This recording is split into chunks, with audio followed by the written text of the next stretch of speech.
আমাদেরকে পরিষ্কারভাবে একটা জিনিস আমাদের সামনে থাকতে হবে, যেটা সাংবাদিকদের জন্য আরো গুরুত্বপূর্ণ, দেশের জন্য তো অবশ্যই গুরুত্বপূর্ণ। বাংলাদেশে যতদিন গণতন্ত্র আপনি পুনঃপ্রবর্তন করতে পারবেন না, মিডিয়া তার ভূমিকা সঠিকভাবে পালন করতে পারবে।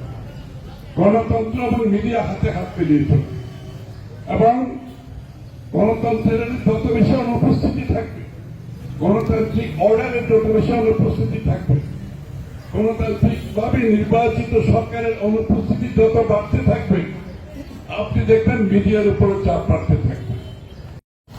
তারা থাকার জন্য, ক্ষমতা অব্যাহত রাখার জন্য বিভিন্ন চাপের মধ্যে মিডিয়াকে তারা চাপে রাখতে চায়। এটা আমাদেরকে স্বীকার করতে হবে। সুতরাং আমাদের ঐক্যটা হবে গণতন্ত্রের জন্য, আমাদের ঐক্যটা হবে গণতান্ত্রিক সাংবিধানিক রাজনৈতিক অধিকার ফিরে পাওয়ার জন্য, যার মধ্যে মিডিয়ার স্বাধীনতা অন্তর্নিহিত আছে। এর কোন অল্টারনেটিভ নাই।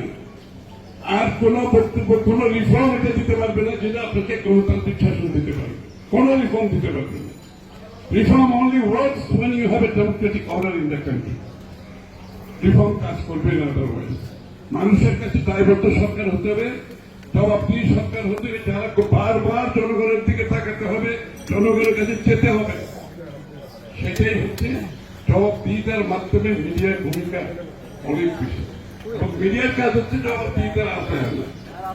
যেভাবে নির্বাচিত সংসদে জবাবদিহিতা হয়, মিডিয়াও কিন্তু আরেকটি অংশ হচ্ছে, তারাও কিন্তু জবাবদিহিতার নিশ্চিত করে মানুষের কাছে।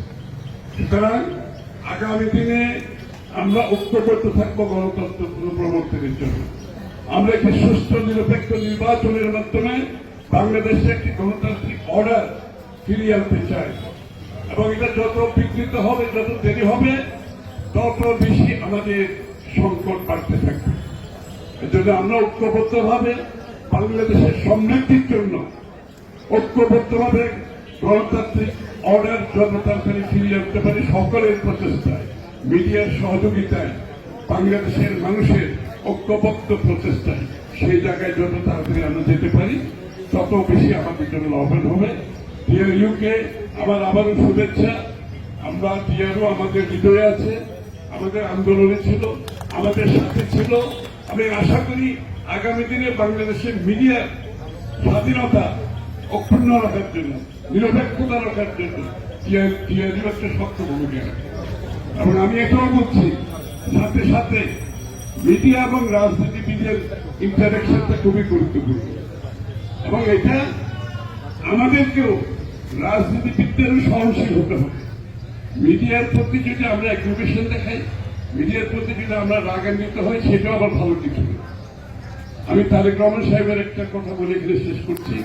ওনার বিরুদ্ধে, তারেক রহমান সাহেবের বিরুদ্ধে একটা কার্টুন দিয়েছিল, আপনার মনে আছে? ওনাকে ক্রিটিসাইজ করে একটা কার্টুন দিয়েছে।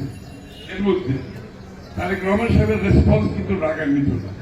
উনি বলেছেন এইটা দেওয়ার জন্য তো এত বছর আন্দোলন করছে, এটা যাতে আমার বিরুদ্ধে দিতে পারে তারা, এই জন্যই তো এতদিন আন্দোলন করেছে।